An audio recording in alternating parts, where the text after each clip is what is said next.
let's. So we're gonna review now the Leafs Blue Jackets game 2. I don't know if everyone here wants to stick around, other than Devin and I. I did want to start with the Jake Muzzin injury. If you at least want to stick around and talk about what happened there, Yeah.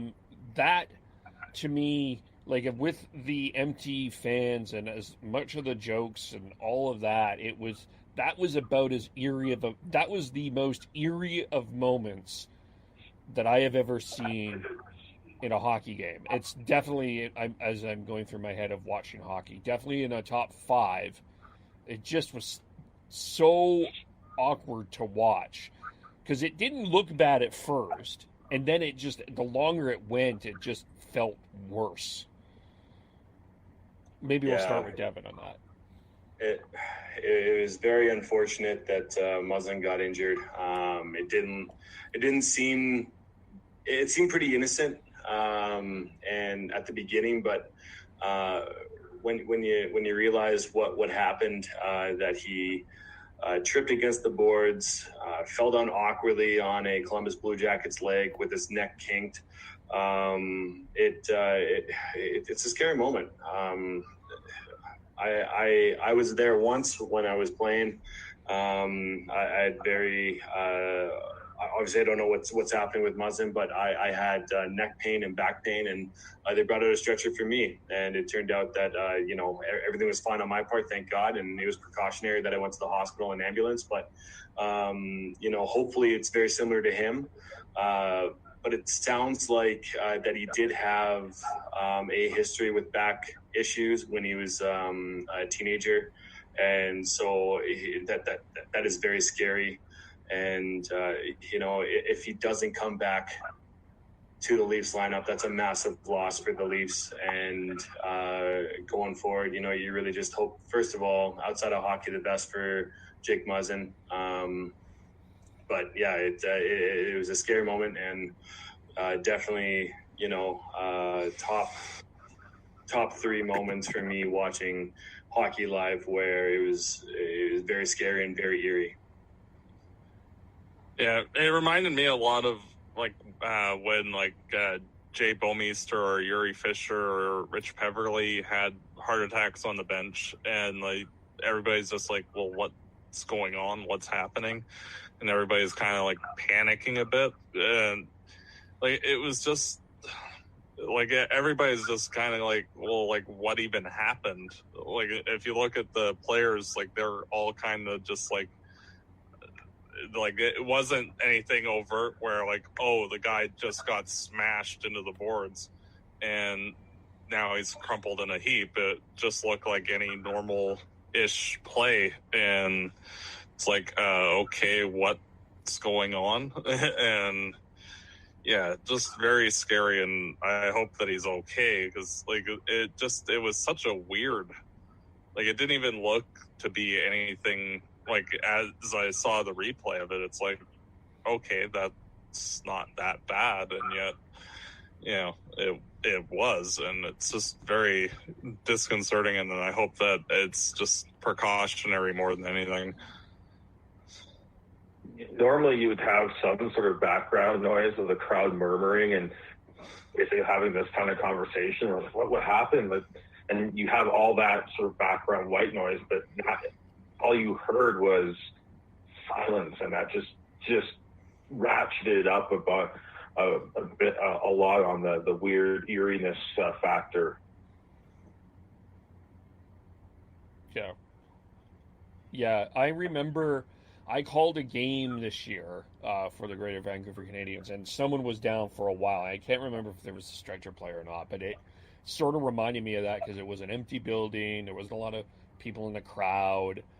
And it's like, and from a play-by-play perspective, I got to give Jim Houston and Craig Simpson a whole bunch of credit for how they carried through that, because that is like, you just don't know what to do there too. It was just because that was just going, it was going longer and longer. It was because they were having trouble getting the stretcher together, and it was awkward in that sense. But it just was so eerie. But Heidi, yeah, I sorry, Cam, I'm going to jump in here, and I don't know if this is proper etiquette, but Mike Milbury did not have good things to say when the first thing happened, or when the incident happened. He said, "Not a bad idea to stay down and get a whistle." By the way, and he followed up by saying, "Not to question his integrity, though." And to me, that is just disrespect. It is it's completely bullshit that a color commentator, a person that people look up to, a person that people listen to for the proper, for like just calling the game properly and having respect for the players. I am completely disgusted with his comments, and I feel like he like there should be something that happens with him going forward. Mike Milbury, I don't know. I'm pissed off with it. It's disgusting, and it should not be a part of broadcast or any part of hockey going forward. Can I give you a perspective though that's from sitting up there that I'm not. I understand your anger, but I'm going to give you a little bit of a different perspective.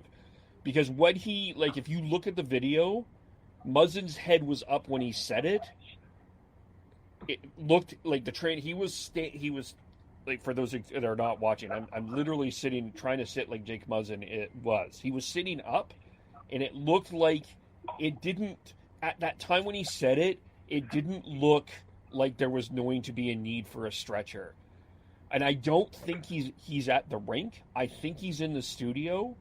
So even if you're looking at the big screen that you're seeing there, I'm not sure he's getting the entire ambiance of exactly what is going on. I totally understand what you're saying, but I don't I think I'm going to give him a little bit of the benefit of the doubt, because I don't think he knew what was about to happen.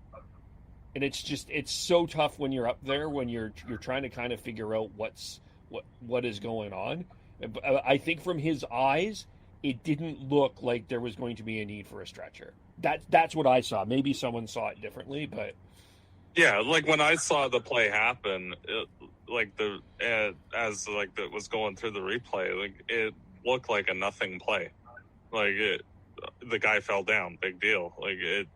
So I can understand to an extent why you'd be taking it a little casually, because it didn't seem bad. Like it just, he fell down and okay. Like it didn't seem like some horrendous action where, like he got slammed into the boards or anything like that. It just looked like a regular play, more or less. And you would kind of just think that it's just a nothing play, not something as drastic as it ended up being. That being said, like, is it really fair to like try and say that about someone? Jake Muzzin's an absolute warrior. Like, he's not going to like sit down and wait for a whistle when he can get up and get off the ice. Like, and there's a lot of players who are like that. I think I'm with Devin. I think that comment was completely offside and completely just horrible. Like, I get what you're coming from, Kev, but oh yeah, I agree with you. Like, I don't like internal monologue. You would be thinking that, but you wouldn't be stupid enough to actually say that on air. And like, I agree with both of you guys that it's a dumb comment. But, like, I can understand his thought process of, like, what he was seeing, because it didn't look like an anything play. It just, you just don't, you should have a filter, not just saying, like, anything that comes to mind. Yeah, I'm with Matt on this. It's more of, like, I kind of get where his thought process was, like, because, again, like, I didn't think it looked like, the fact that he was sitting up, like, after, it's like, okay. And I honestly didn't see this thing that Mike Milbury said until after. Like, I was watching it, but then just it didn't click in my head. You need to not say shit like that on You shouldn't. That would. Sorry, I'm sorry, I interrupted there, but go ahead. No, you go ahead, Kevin. I'm. You don't. I don't think the comment was not appropriate, but I think his sight line. I'm giving him the benefit of the doubt of what the situation was. That's the. I feel like he's really old school, and I don't think he's a good analyst at all. I think he's one of the worst. He's one of the worst on there. He shouldn't really just be involved in hockey at all. No, as yeah. a general manager, he was awful. As an analyst, he's awful.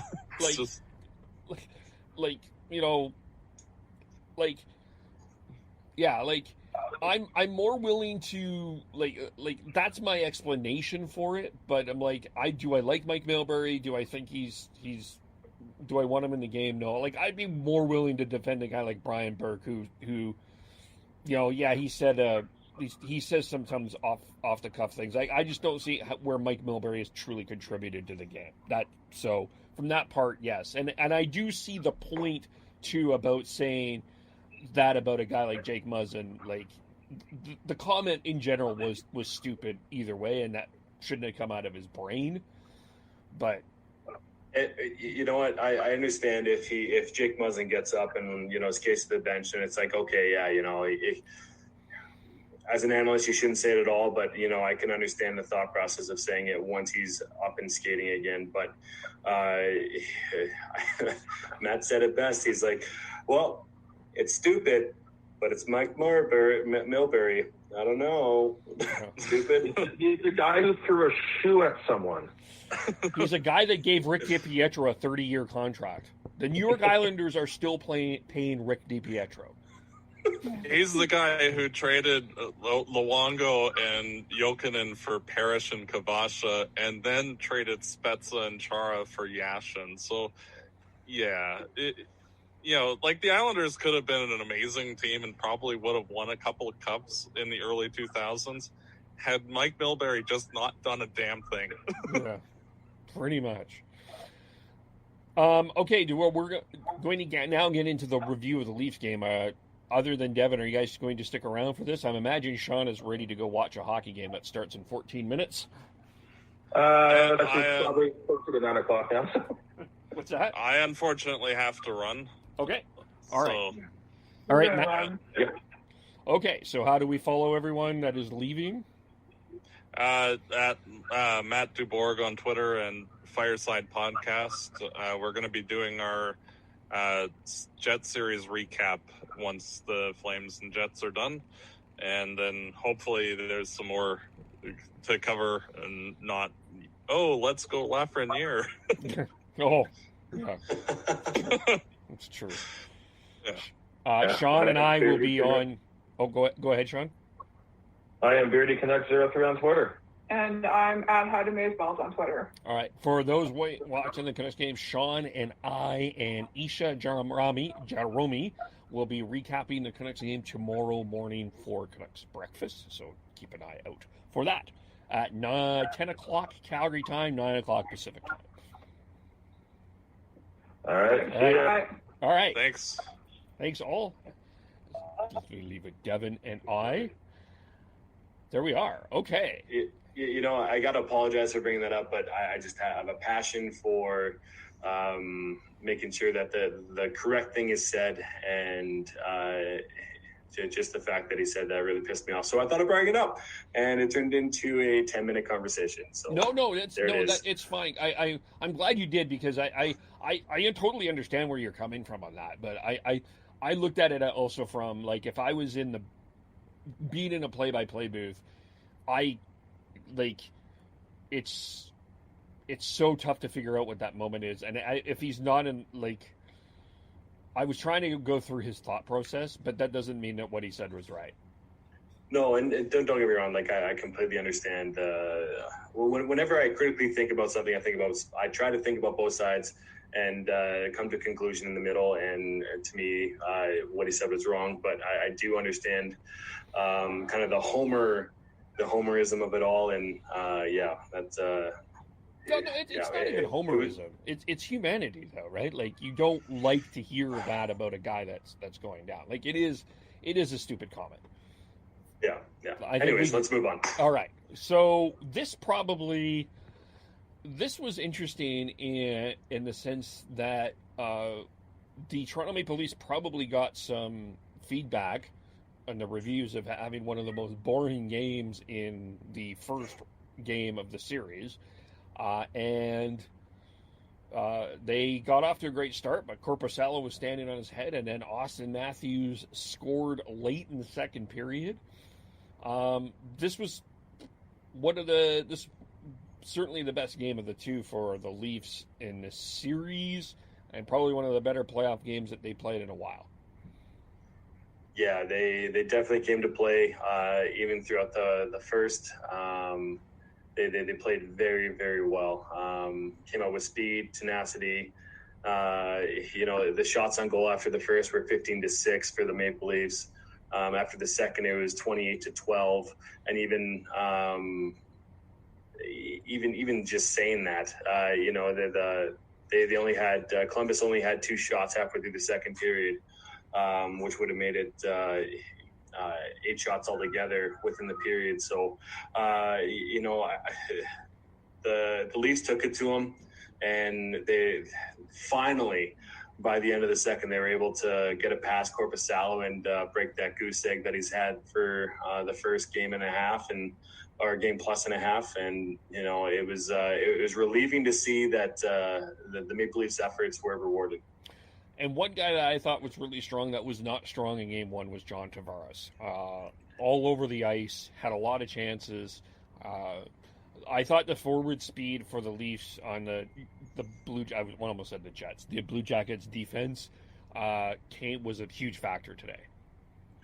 Yeah, Tavares, he stepped up in a big way. Again, that it was a massive miscue on the Blue Jackets to leave him wide open for that breakaway. He had a breakaway from his defensive blue line, pretty much. And if you know anything about John Tavares, sorry, the Blue Jackets went on that second goal. They all 5 were up in that play. And I mean, they did have an offensive chance, but the Toronto Maple Leafs decided to shut that down. And like I was saying before, if you know anything about John Tavares, he's not fast, but he had a breakaway from his defensive blue line, and it was good on him. I find it hard being a player and having that much time to think about what you're going to do on a breakaway, but good on him for getting it past Korpisalo, because he had a bunch of chances before in the game and couldn't capitalize. And him being the captain, I'm happy to see that his efforts paid off and that he was able to contribute tonight. Yeah, and another thing that I thought was pretty key. Another key thing is Freddie Gauthier out, Pierre Engvall in. I'm more of an Engvall fan, and I think he brought a lot more energy to the game. He definitely did. I'm not a Gauthier fan. I'm with you. I'm more of a Pierre Engvall fan, but he did bring a lot more. I thought he did great on the PK when he was called upon, and it's funny how we're talking about the fourth line being a factor in games, because within having a fourth line, you want to have them to bring energy. You want to have them to have a bit more grit and determination. But I feel like Engvall, he doesn't bring that much grit, but I feel like he brings that much energy, and he's very similar skating style to Jack Eichel. I'm not saying he's as fast as Jack Eichel, but like he has a different style and the way he skates, and it brings a lot of speed to the game. And I feel like him combined with Jason Spezza, who's a bit slower and who can bring a lot of leadership to the team. And you have Kyle Clifford down there and as well in the fourth line, and he came out to play today too. And hats off to that fourth line. I thought they played great, especially with that Clifford hit in the first period. Yes, yeah. Every Leaf forward had a shot on goal, led by Marner with 5. No, sorry, Tavares had 8, Marner 5. Nick Robertson had 4. Again, having I believe that was all in one shift. Yeah. He is definitely the 18-year-old Sam Bennett, for sure. Oh, totally. I was very impressed with him today.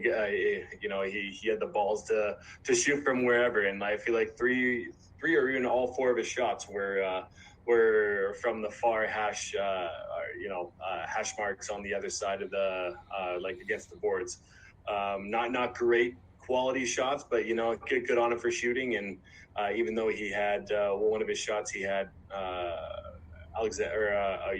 Kerfoot there tapping his stick for one time. He's like, nope, I'm taking a shot. A lot of respect for him for doing that, because that's his game. And I honestly, even though he hasn't really made that much of a difference in the games, I'm excited to see what type of player he becomes going forward. Yeah, he's got lots of potential. That's it's going to be, this is good experience for the regular season for sure. Defensively for the Leafs, of course, all but Muzzin had a shot on. Oh, sorry, and Cody Ceci. So Morgan Rielly, I thought, had a strong game. Where I guess, kind of looking ahead here for the Leafs defense, who are we expecting to see? Who would you want to see step in there if Muzzin cannot go? I would love to see Sandin step in. I know he's a rookie, and I know that he doesn't have much experience more than Martin Marincin. But Marincin, I've had a hard time understanding who he is and what he is, because when he plays internationally, like he did last year, he supposedly lit it up, and he did an amazing job there. So it's a little hard for me to want Martin Marincin, and I feel like Sandin can bring a different dynamic, maybe not a different dynamic than the Leafs, because he's very he's smaller, he has speed, he has skill, and that goes out throughout the entire lineup of the Leafs. But I feel like having him instead of Marincin would be fantastic. Maybe even put him up there with I guess maybe not a shutdown role with Justin Hall, but I guess I could see Marincin jump in there with Justin Hall and just kind of solidify the defensive defenseman, quote unquote, of it. But I would love to see Rasmus Sandin in the lineup. Yeah, it's okay. Just looking here, how would you pair them now? Because you went Muzzin, Hall, you had Rielly, and I'm just going through the combos here. CC. It's Rielly and CC, and then Barry and Dermott. So how do you pair that now? I mean, it is hard. I personally would go Rielly, Hall. Then I would have Dermott, CC, and I would have Barry, Sandin. It's really hard to figure out what your quote unquote shutdown role is without Jake Muzzin there. But I feel like Morgan Rielly would kind of be a good in between, because he does have a great defensive game and he does have a good offensive game. And Justin Hall being more of a defensive defenseman, having that mix of the two, I feel like would be very beneficial for the Leafs. Whenever I think of a perfect pairing, I think of an offensive defenseman and defensive defenseman to kind of offset each other to kind of make each other kind of equal. Okay, all right. Yeah, it'll be interesting. Now, I'm a big Morgan Rielly fan, so and I actually like Justin Hall. I think he fits well. I like that Muzzin Hall pairing. Muzzin certainly looks more comfortable on the left side than he did on the right side when Babcock was coaching, for sure. Yeah. The other adjustment that I thought was interesting is they put Matthews and Marner together, and then Tavares and Nylander together, and it did seem to work. It seemed to click offensively. I really love that. I love it. I feel like with Babcock on the bench and signing John Tavares probably came here to play with Morgan Rielly, Mitch Marner, and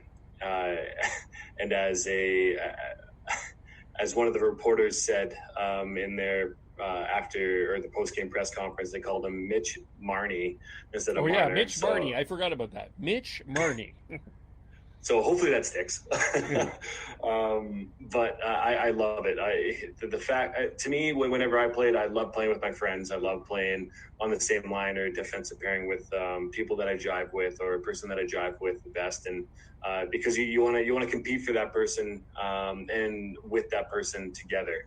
And I know that Mitch Marner and Austin Matthews are really close. So I love that. Honestly, and I feel like Nylander and Tavares kind of have a similar style of game where they like to slow it down and they can feed off each other that way. So I really like those dynamic duos up top. And actually, I would even go as far to say I would love to see Mikheyev up on that line with Marner and Matthews because he has a lot of speed, he has size, and I feel like they would complement each other very well. And having kind of a slower, more methodical line of Tavares, Nylander, and Hyman. Not saying Hyman's not fast, but I feel like Mikheyev has a higher upside in playing with more kind of high-flying, dynamic players like Marner and Matthews would be beneficial for the team and for his development. Okay, so Matthews had the 3M line. Sorry, Yeah. did I steal that from a certain team? And then you have Tavares, Nylander, and Hyman. Hyman. Yeah, it's interesting. Certainly, certainly the combinations gave the Blue Jackets defense some trouble, and I didn't think the Blue Jackets forwards had a very strong game, and Torts did not either, as he was yelling at several of them as the TV continued to show that. So, and I feel like the lack of shots throughout the first two periods were kind of it showed how good the Leafs can be, and the Leafs, when they come in with speed, when they're able to penetrate the middle of the ice and create those offensive chances, I feel like they are a better team than the Columbus Blue Jackets. But if the Blue Jackets are able to close off the middle of the ice, make sure they don't come with the neutral zone or the Leafs offensive zone with speed, then the Blue Jackets will be successful. But today they weren't able to, and they weren't able to capitalize on the chances that they had going the other way on Freddie Anderson. I mean, there definitely were some defensive, or I guess in the offensive zone, they came back with odd man rushes against Freddie Anderson and whoever was on D. But with the way that Keefe deploys his lineup and the way that Dubas has kind of constructed his roster here, that's to be expected. Well, you're not gonna, if you're getting 20-some odd shots on goal on the Toronto Maple Leafs, you're not going to win. Like, Freddie Anderson is too good of a goalie to beat. You're not going to beat him with less than 25 shots. You need to pepper. You need to take that. Take that to the net, and you need to create those opportunities. And if you're not able to do it, that you're right. It's the Leafs game to win for me. Mm-hmm. What else? Is there anything else that we missed that we need to talk about with this game? What are you expecting in Game 3? When is Game 3? It's on Thursday at 5 my time, right? Okay. Yeah, it's going to be Thursday. Yep. 5:00 Pacific, 6:00 Mountain Time, and 8:00 Eastern. It's going to be another marathon of a day because obviously on this podcast we cover Canucks, Maple Leafs, and Jets, and at least there's 2 games in between the Canucks and the start of the Maple Leafs game, and the Maple Leafs piggyback onto the Flames and Jets as well for a little nightcap for you. Yeah. So it's like I'll have tomorrow. We'll have tomorrow kind of off, and then back to the grindstone on Thursday. But we'll figure that. We'll figure out the schedule for Thursday in terms of that. But what are you expecting Game 3? What adjustments are you thinking that the Blue Jackets are going to give, and what adjustments do you think the Leafs even need to give as well? I it'd be interesting to see where Muzzin's at that point. That'll be a pivotal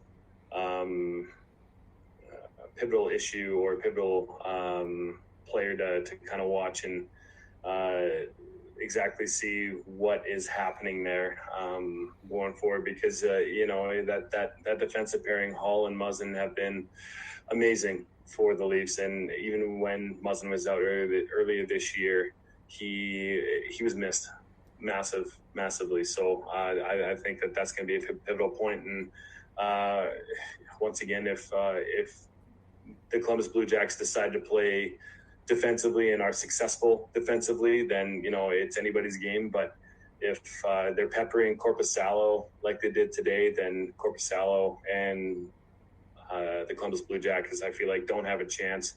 And I feel like Matthews, from the past two games, from the first game to the second game, he has gotten better. And I feel like he will just keep on getting better throughout the playoffs or throughout this qualifying round. And potentially, if they do well, they'll go into the first round. But I do want to say one thing that stood out to me was Freddie Anderson. I thought he was amazing. He recorded the first Leafs postseason shutout since Ed Belfour, April 16, 2004 versus Ottawa, and I thought that was that was massive. Definitely a big confidence boost for him, and hopefully he can carry that confidence forward to finish off this round and on to the next round. Yeah, he's been stellar, and I really think Austin Matthews has had his game face on both games. I know he didn't get any points, but he got 6 shots on goal, and yes, Seth Jones was blanketing him all game one, but I still thought Austin Matthews, to use your phrase, Devin, he gave a shit. That's a lot of what this playoff battle is certainly going to be about. Want to make sure we got everything. Did we miss anything? I know that it feels like this is a really short recap compared to what we just went through with the Flames. So I think we're good. If you're listening to us live right now, the Hurricanes have won their qualifying series 3-0 against the New York Rangers.